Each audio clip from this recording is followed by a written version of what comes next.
자, 오늘은 우리 등교했을 때 했던 거 이어서 보도록 할게요. 7차시 고사성어 프린트 펴보시고요. 우리 앞면 다 했어요. 그래서 마지막 성어 딱 하나 남았거든요. 여기만 하면 될 것 같아요. 그래서 오늘 여기 50보 100보랑 다음 차시 8차시 프린트 같이 하도록 할게요. 일단 7차시 프린트 마지막 4쪽을 펴보시면요. 50보 100보라고 있어요. 근데 그 전에 우리 잠깐 복습 한번 해보면요. 우리 저번 시간에 결초보온이라는 성어 봤었죠? 겉뜻이 뭐였죠? 풀을 맺어서 묶어서 은혜를 갚는다 라는 게 겉뜻이었고, 속뜻은 유래 통해서 알 수 있었죠. 은혜를 잊지 않고 갚았을 때 쓰이는 성어다. 그 다음 어부지리 보면요, 요거 겉뜻은 어부는 고기 잡는 사내죠? 혹은 그냥 어부라고 불러도 되고요. 그 다음에 어주사치가 뭐뭐의 라고 해석이 된다 그랬죠. 그래서 어부의 이익이라고 풀이하면 됐고, 속뜻은 둘이 다투는 틈을 타서 엉뚱한 제3자가 이득을 가로챔, 이게 속뜻이었죠. 마지막 세웅지마는 세웅, 겉뜻은 변방에 사는 노인, 늙은이였죠. 그다음에 얘도 똑같이 어조사지가 뭐뭐의 라고 풀이가 됐었고요. 그래서 마까지 연결하면 변방 늙은이의 말이라고 풀이하면 겉뜻이 됐고, 속뜻은 복이 화가 되기도 하고 화가 복이 될 수도 있어서 세상 일에 좋고 나쁨을 예측할 수 없을 때 인생사 세옹지마다 라는 표현을 쓴다고 했어요. 오늘 이제 마지막 고사성어예요. 자, 50보 100보라고 돼 있는데요. 당연히 획순에 맞게 써봐야 되겠죠. 같이 한번 써보면 1, 2, 3, 4 하고 다섯도 적고요. 여러분은 두 번씩 적어야 되죠. 여기 한 번, 여기 한 번, 두 번. 그럼 열십은 가로 세로죠. 열십. 그 다음에 걸음보는요. 1, 2, 3, 4로 적고요. 요게 그칠지라 그랬죠. 새 발자국 찍혀있는 모습이에요. 그래서 발자국이다 보니 걸음과 관련된 뜻이 나오고요. 그다음 밑에 있는 거는 우리 옛날에 봤던 요거 적을소랑 좀 비슷하죠. 차이점은 요 점이 여기는 없죠. 그래서 점 없이 쓰면 됩니다. 그래서 1, 2, 3 이렇게 쓰면 걸음보가 됩니다. 그 다음에 100백은 하나 1부터 쓰죠. 하나 1 써주고 밑에 흰 백자를 써주면 100, 100이고요. 마지막 걸음보 또 나왔네요. 1, 2, 3, 4, 5, 6, 7 100으로 쓰면 걸음보가 됩니다. 그래서 읽으면 50보 100보라고 읽고요. 여러분은 여기까지 일단 쓰시고요. 그럼 겉뜻 풀이 한번 같이 해볼게요. 겉뜻은 요거 뜻만 연결하면 되는 거죠. 어떻게 풀이하면 좋을까요? 50보가 뭐예요?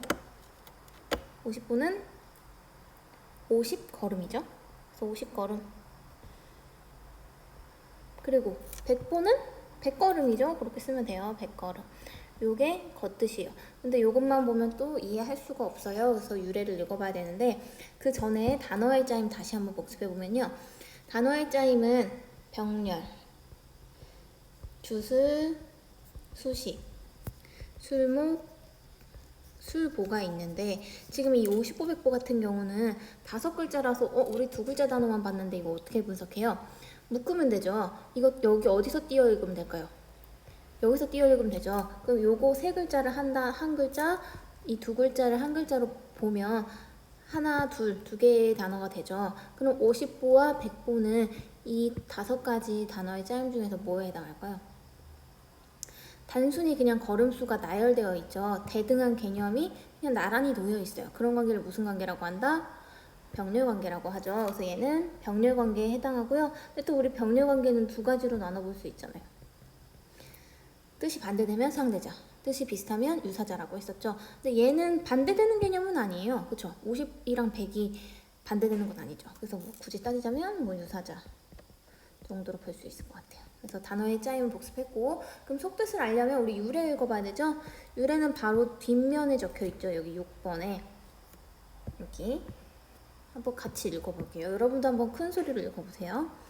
중국 양나라의 해왕은 나라를 더욱더 강하게 만들고 싶었습니다. 그래서 왕이 물어보죠. 나라가 강해지려면 백성이 많아야 돼. 어떻게 해야 백성의 수를 빨리 늘릴 수 있을까? 고민하던 해왕은 약간의 식량을 나눠주면 이웃나라의 가난한 백성들이 양나라, 즉 우리나라로 찾아올 거라고 생각했습니다. 그렇지만 몇 년 동안 식량을 나눠줘도 이웃나라의 백성들이 우리나라로 찾아오는 일은 없었습니다. 해왕은 대학자인 맹자, 유명한 사람이에요. 이 사람을 찾아가 고민을 털어놨습니다. 맹자가 말했습니다. 전쟁 이야기를 하나 들려드리겠습니다. 비유를 하는 거죠. 왕한테 그냥 직설적으로 답을 하기보다는 이야기를 통해서 비유적으로 얘기를 해요. 어떤 군대가 전쟁에서, 아니 군대가 아니라 군사죠. 어떤 군사가 전쟁에서 100보를 도망갔습니다. 또 다른 군사는 50보를 도망갔어요. 둘 다 도망갔죠. 50보 도망간 군사가 100보 도망간 군사를 보고 비겁하다고 놀린다면 뭐라고 말씀하시겠습니까? 라고 하니까 왕이 얘기를 하죠. 참 어리석군. 50보든 100보든 도망간 건 똑같지 않습니까? 그래서 해왕의 답을 들은 맹자가 고개를 끄덕였습니다. 왕의 말이 맞습니다. 백성들도 이와 같습니다. 약간 잘해주든 약간 못해주든 백성들이 힘들게 사는 건 똑같습니다. 그러니 이웃나라의 백성들이 양나라로 우리나라로 오지 않는 것입니다. 그제야 해왕은 자기가 몇 년 동안 한 일이 백성들에게 큰 도움이 되지 않았다는 것을 깨달았죠. 그 뒤부터 50보 100보는 약간 낫거나 못해도 큰 차이 없이는 마찬가지다 라는 얘기죠. 이해되죠? 그러니까 양나라가 썼던 방식은 별로 이제 백성들을 수를 늘리는데 별반 차이가 없는 방법이었다라는 얘기를 하는 거죠. 그래서 사실 맹자의 사상은 왕도 정치라는 거예요. 왕도 정치가 뭐냐면 왕다운, 정말 참다운 왕 같은 도덕적인 정치를 얘기하는 거죠. 그래서 왕도 정치를 펼쳐야 백성 수가 늘어나고 나라가 잘 성장하고 이렇게 될 건데, 이렇게 단순히 식량 좀 더 주고 이런 걸로는 별반 차이가 없을 것이다 라는 맹자의 말이 여기서 나오죠. 그래서 맹자라는 책에 50보 100보라는 말이 있고요. 그래서 우리 다시 4쪽으로 돌아가서 이 속뜻을 정리를 해봅시다. 자, 속뜻. 별반 차이 없는 거 얘기하는 거죠. 그래서 적어봅시다. 그래서 조금 낮고 못한 차이는 있죠. 그쵸? 50보랑 100보랑 뭐 50걸음의 차이는 있지만 본질적으로는 어때요? 차이가 없는 걸 얘기를 하는 거죠. 그래서 활용될 수 있는 상황은 뭐 예를 들어서 한문 시험이 100점 만점인데 20점 맞은 친구가 10점 맞은 친구 비웃으면서 너 10점밖에 못 맞았냐? 나 20점 맞았는데. 이렇게 얘기하면 100점 맞은 친구 입장에서는 뭐야, 둘 다 도토리 키재기 거기서 거긴데 50보 100보인데 왜 저래? 이런 생각 들죠. 그래서 거기서 거기일 때 50보 100보라는 성어를 쓸 수 있고, 또는 뭐 거기서 거기 혹은 도토리 키재기 이런 표현을 바꿔서 쓸 수가 있겠죠. 그래서 활용카는 지우시고 그냥 어떤 상황에서 쓸 수 있는지 정도만 파악하면 됩니다. 그래서 유래를 하나 볼게요. 50보 100보 양해왕이 맹자에게 말하길 나는 국가를 위해 모든 힘을 쏟는 편이라오. 한 해 흉년이 들면 그것의 주민을 하동으로 옮겨 먹고 살게 했고, 하동에 남는 곡식을 가져와 구호해주며, 하동에 기왕이 들어도 같은 방법으로 처리했지. 이웃 나라들을 보니 나처럼 마음을 쓰는 왕이 없더군. 하지만 이웃 나라의 백성은 줄지도 않고 내 나라 백성들이 늘지도 않으니 그 이유가 도대체 무엇이오? 왕께서 전쟁을 좋아하시니 전쟁으로 예를 들어보겠습니다. 북소리가 하늘을 울리고 양쪽 군사가 맞닿은 가운데 패한 병사들이 갑옷과 병기를 버리고 도망을 가는데 100걸음을 도망가다 멈춘 사람도 있고 50걸음을 가다가 선 사람도 있었는데 나보다 겁쟁이군 그래?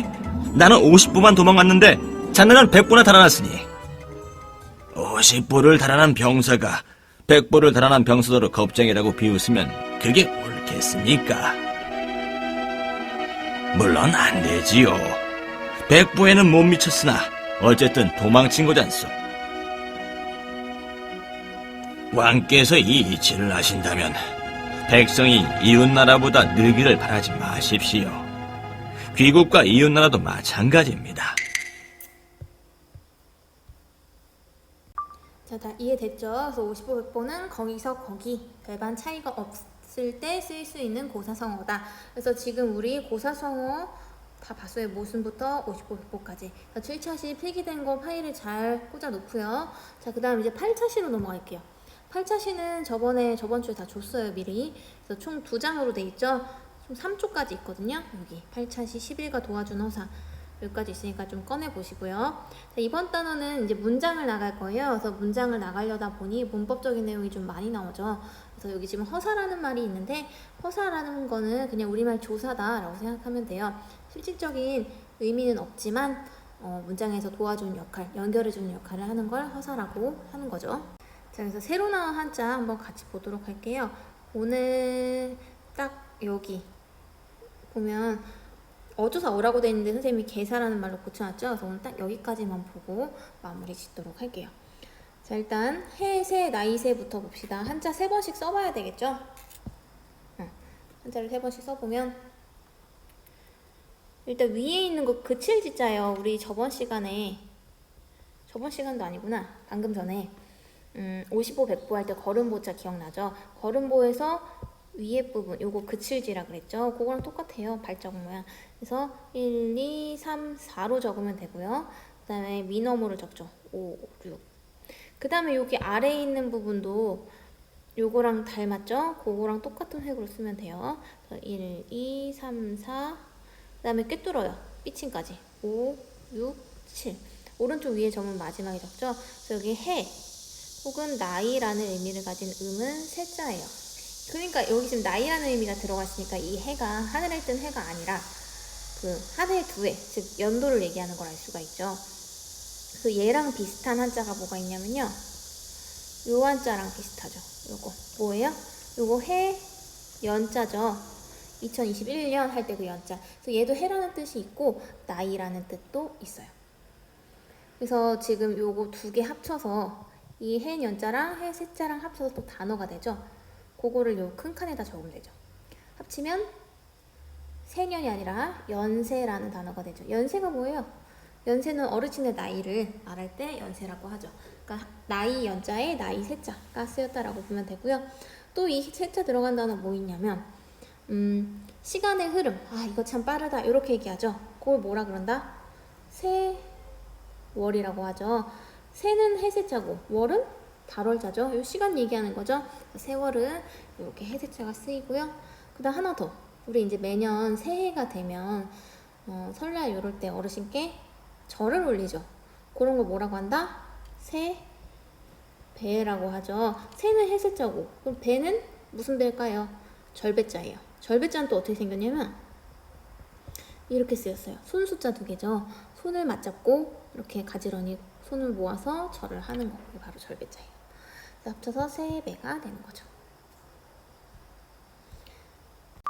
자, 다음 한자는 우리 그 고사성어 할 때 봤던 한자인데요. 일단 우리 어조사로 봤었죠. 어조사로 봤을 때 해석 어떻게 했었다?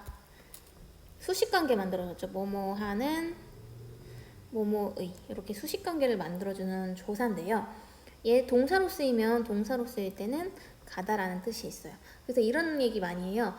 술 먹고 비틀비틀 걷는 거를 갈지자로 걸어간다 이렇게 얘기하거든요. 갈지자 보면 이렇게 지그재그로 생겼죠. 이렇게 지그재그로 생겼죠. 그래서 비틀비틀 똑바로 못 가고 이렇게 지그재그로 가는 거를 갈지자로 가다지잖아요. 가다지. 갈지자로 걸어간다라는 표현을 쓰는 거죠.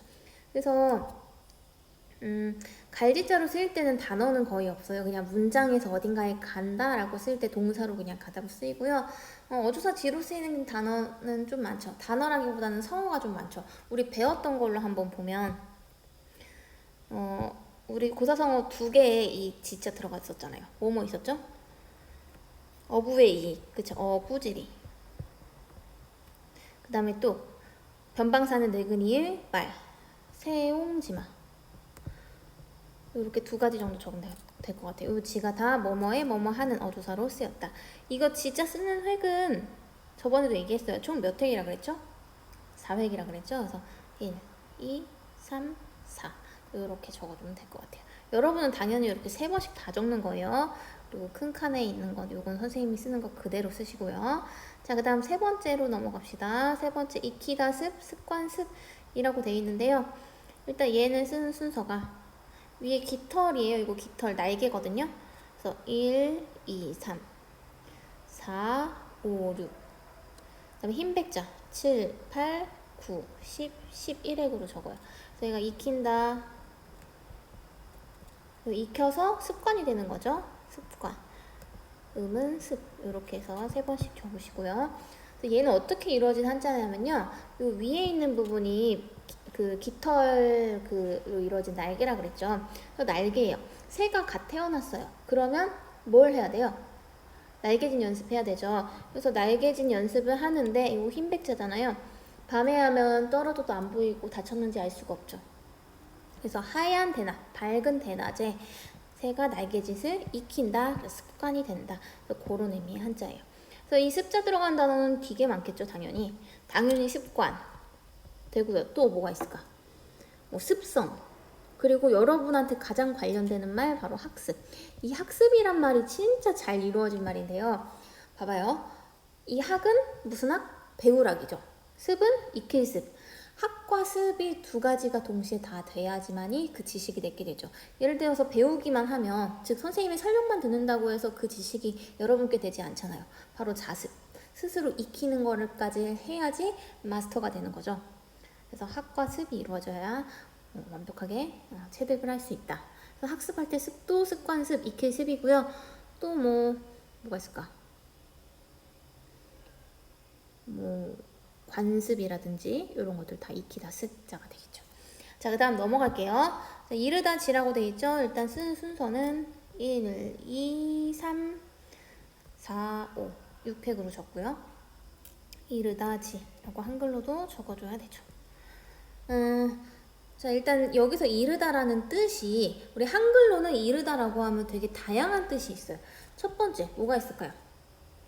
빠르다, 이른 시각할 때, 시간이 빠를 때 그때 이르다라는 표현도 쓰고요. 혹은 말할 때 엄마한테 이른다, A를 B라고 이른다 할 때 그 말한다라는 뜻도 있고요. 또는 학교에 늦게 이르렀다, 정상까지 이르렀다, 도착하다, 도달하다 라는 의미도 있죠. 그래서 지금 한글로 봤을 때 이렇게 세 가지 정도로 뜻을 정리할 수 있는데, 지금 여기서 말하는 이르다는 이 세 가지 중에 과연 뭘까요? 자, 힌트를 주자면 여기 흑토가 보이죠. 어떤 장소, 땅에 도착해요. 그래서 여기서는 도착하다라는 의미로 쓰였어요. 이거 아니고. 그럼 이르다. 그래서 얘가 이르다라는 뜻 하나 말고요. 또 하나 더 있는데, 끝에까지 이른다. 아주 저 끝까지 이른다. 그래서 지극하다라는 뜻도 있거든요. 그래서 우리 지극정성이다 이런 표현도 쓰잖아요. 그때 그게 끝까지 이르렀다, 극한에 이르렀다 이런 의미예요. 그래서 얘는 두 가지 뜻이 있어요. 이르다, 지극하다. 그래서 얘도 단어도 두 가지 정도로 나눠볼 수 있는데요. 일단 지극하다라는 단어로 사실 제일 많이 쓰여서 요거부터 찾아보면 당연히 지극정성, 지극이란 말 당연히 되겠고요. 그쵸? 이거 1번으로 봤을 때. 그 다음에 또 지극하다. 24절기 그 명칭 중에서 낮이 가장 긴 날, 여름이겠죠? 그걸 뭐라고 한다? 여름 하자 써서 하지라고 하고요. 그럼 반대로 밤이 가장 긴 날, 겨울 동자 써서 동지라고 하죠. 하지는 한 6월 22일, 23일 정도고요. 동지는 12월 22일에서 23일 정도가 하지, 동지예요. 그래서 가장 지극한 때라고 해서 지극하다로 쓰일 때는 지극, 하지, 동지가 있고요. 그럼 이르다로 쓰일 때는 단어 없나요? 이르다로 쓰일 때는 거의 동사로 쓰이기 때문에 단어로는 없고요. 그래도 그나마 좀 찾아보면 사자성어인데요. 예를 들어서 여러분이 잘못을 한 거예요. 선생님한테 걸렸어. 선생님이 너 반성문 좀 써. 근데 처음부터 끝까지 다 써. 있었던 일 전부 다 써. 이렇게 얘기할 때 땡땡땡땡 사자성어를 쓰죠. 자, 초, 지, 종. 너 자초지종 다 설명해봐. 이런 표현 쓰죠. 이 자초지종을 한자로 써보면요. 여러분은 굳이 쓸 필요 없어요. 이렇게 써요. 그래서 왜 자초지종이 이런 의미를 갖게 되냐면 얘 자자가 스스로 자자긴 한데 여기서는 뭐뭐로부터라는 영어의 from이라는 뜻이 있고요. 이 초자는 처음 초자예요. 처음 초. 처음 초. 그 다음에 지는 방금 이를 지죠. 이를 지로 썼죠. 지극하다가 아니라. 그 다음에 이 마지막 거는 끝종자예요. 그럼 해석을 해보면 처음부터 이거 끊어야 되죠? 끝에 이르기까지, 처음부터 끝에 이르기까지, 이게 바로 자초지종이에요. 그럴 때는 이 지자가 이르다로 쓰였어요. 그래서 이르다로 쓸 땐 자초지종, 지극하다로 쓸 땐 지극하지, 동지 정도가 있겠죠. 이건 일단 지울게요. 자, 다음 개사우라고 돼 있죠? 자, 개사우. 얘는 일단 쓰는 순서가 되게 중요한데요. 1, 2, 3. 되게 간단하잖아요. 근데 왜 중요하냐면 이 삐침 때문에 그래요. 삐침이 꼭 있어야 돼요. 없으면 완전 다른 한자가 돼요. 삐침이 이렇게 없으면 이 글자가 뭐냐면 방패 간자거든요. 그래서 삐침이 얘는 없고 얘는 있죠. 그래서 꼭 삐침을 있게 써야 된다라는 게 포인트고요. 당연히 개사우라고 적어야 되겠죠. 근데 개사가 도대체 뭐예요? 이것도 문법 용어인데요. 우리 어조사는 배웠잖아요. 어조사는 우리말 조사, 도와주는 역할, 을, 는, 의 이런 식으로 연결해주는 역할을 한다 그랬죠. 개사도 똑같아요. 개사도 연결해주는 역할을 하는데 근데 왜 용어가 달라요? 똑같이 하면 되지. 어조사는 주로 동사랑 연결되고요. 개사는 주로 명사랑 연결돼서 그래요. 그러니까 옛날에는 얘 개사라는 용어가 없었고 그냥 어조사라고 했었거든요. 근데 여러분 이제 교육 과정에서는 개사라는 말이 새로 생긴 거죠. 그래서 아직도 이 우자를 어조사 우라고 부르는 사람들도 많아요. 뭐 틀렸다고 보진 않지만 지금 현대 교육 과정에는 개사라는 용어를 써야 된다는 게 맞는 거죠. 어쨌든 그래서 얘도 그냥 도와주는 우리말 조사 역할이다라고 생각을 하면 되고요. 그래서 얘도 단어가 거의 없고요. 그래도 딱 하나만 더 찾아보면 이거 한번 읽을 수 있을까? 일단 개사우죠. 뒤에 있는 건 뭘까요? 개사우에 먼저 선자예요. 그럼 읽으면 우선이죠. 우선이 뭐예요? 먼저, 너 먼저 할 때 우선해 이런 표현 쓰죠. 그러면 이 개사가 도대체 어떻게 쓰이길래 그런 말이 나오냐? 이 개사우는요 주로 뭐뭐에 라는 뜻이 기본적으로 쓰여요. 그래서 사람한테 하는 말이면 누구에게, 장소면 뭐 어디에서, 비교격이면 뭐뭐보다, 뭐뭐 때문에, 피동이면 뭐뭐에 의해, 뭐 이런 식으로 다양하게 이제 에에서 파생돼서 뜻이 쓰이는데, 그래서 여기서도 우가 뭘로 쓰이냐면 비교격 뭐뭐보다로 쓰였어요. 그래서 이 우선이란 말이 해석이 어떻게 되냐면 누구보다도 먼저라는 말이에요. 최우선 할 때 그 우선이 이거예요. 누구보다도 먼저 이럴 때 개사 우자가 쓰인다. 그래서 요거 단어 하나만 적으시고요. 자, 그 다음에 땅지자 봅시다. 땅지자는 여러분 뭐 너무 쉽죠? 일단 이 한자의 부수는 왼쪽에 있는 흑토죠? 1, 2, 3. 그 다음에 4, 5, 6으로 적어요. 땅지 들어가는 말은 너무 많죠. 우리가 살고 있는 이 동그란 땅덩어리 지구. 그럼 지구 할 때 구는 뭐예요? 공구자예요. 동그랗기 때문에 동그란 공. 뭐 또는 뭐 지역 또는 뭐 지방. 그리고 땅 위는 뭐 지상, 땅 아래는 지하, 뭐 지면, 땅이 흔들린다, 지진.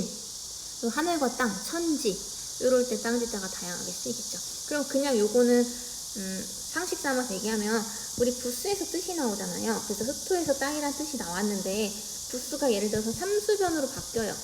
그럼 요 한자는 뭘까요? 일단 음은 그대로지. 근데 삼수변이니까 물과 관련된 뜻이 나오겠죠.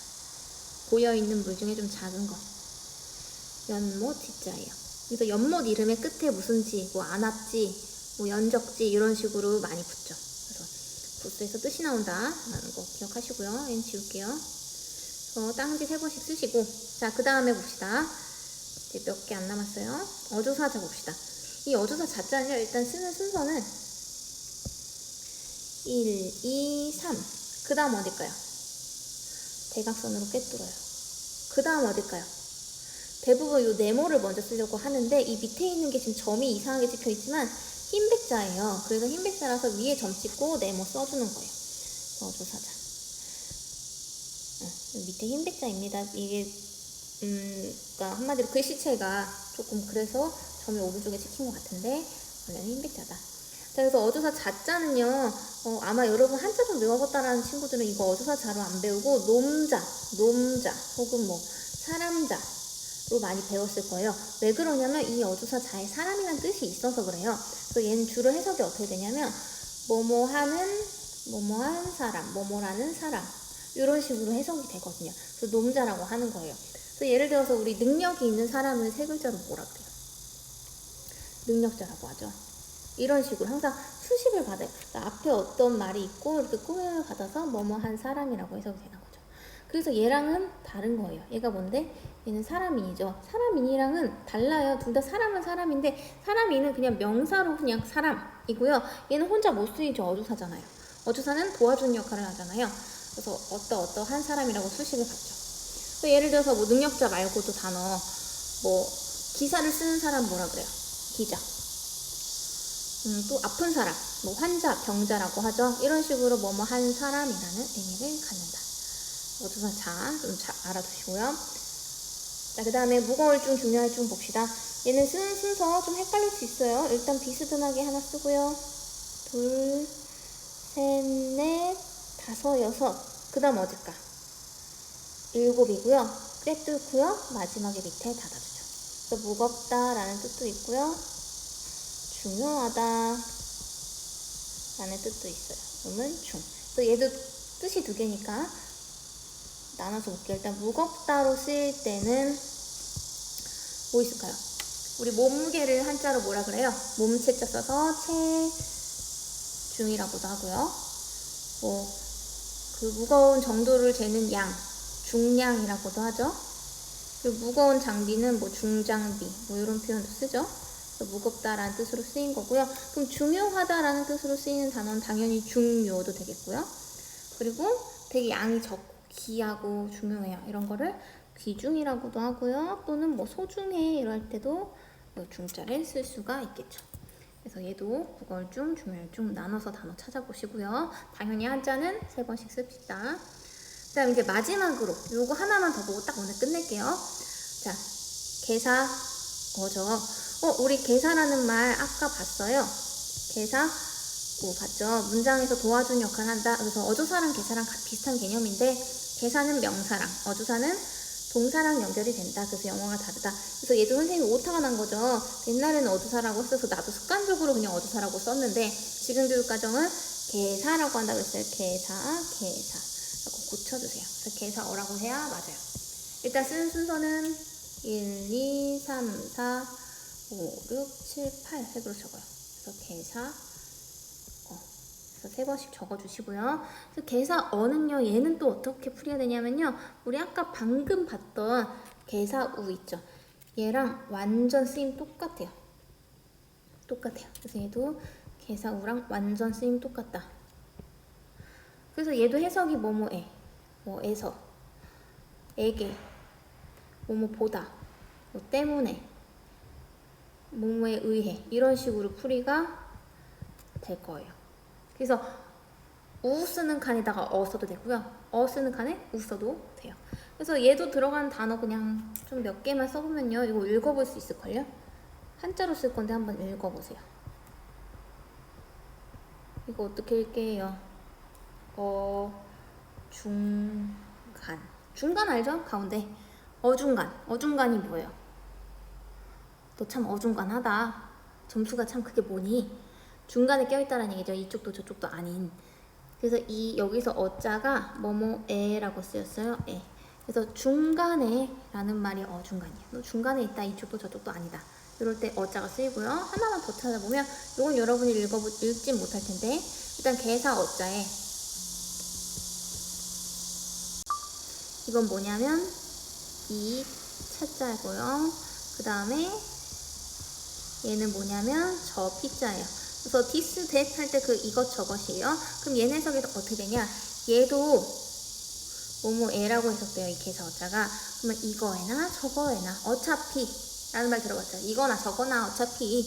그래서 이거에나 저거에나 이런 식으로 풀이가 되는 거죠. 그래서 단어는 어중간이랑 어차피 요거 2개 적어놓으면 될 것 같아요. 그래서 아까도 얘기했지만 개사어랑 개사우랑 서로 바꿔 쓸 수 있다 그랬죠. 그래서 우선이라는 단어를 많이 쓰지만 이 개사어 넣어서 어선이라고 해도 말은 돼요. 근데 이제 우리가 일반적으로 안 쓰니까 나만 너 어서 내 이렇게 얘기하면 안 되겠죠. 우리는 사회적인 규칙이 있으니까 쓰는 단어에. 그러니까 문장에서는 개사 어자 넣어도 되는데 그래도 말은 통하는데 우리 쓸 때는 그래도 우선이라고 써야 되겠죠. 이것도 똑같아요. 어중간 이 어자 어차피 어자에다가 아까 개사 우자 넣어도 돼요. 개사 우. 그래서 우중간 우차피 해도 해석은 똑같이 할 수 있어요. 근데 이제 우리가 일반적으로 쓰는 단어가 아니다. 이 차이가 있을 뿐이죠. 그래서 오늘은 여기까지 할 거고요. 그래서 지금 아까 필기한 게 고사성 50보 100보랑 8차시 여기 해세부터 개사어까지 이름 당연히 써서 제출해야 되죠.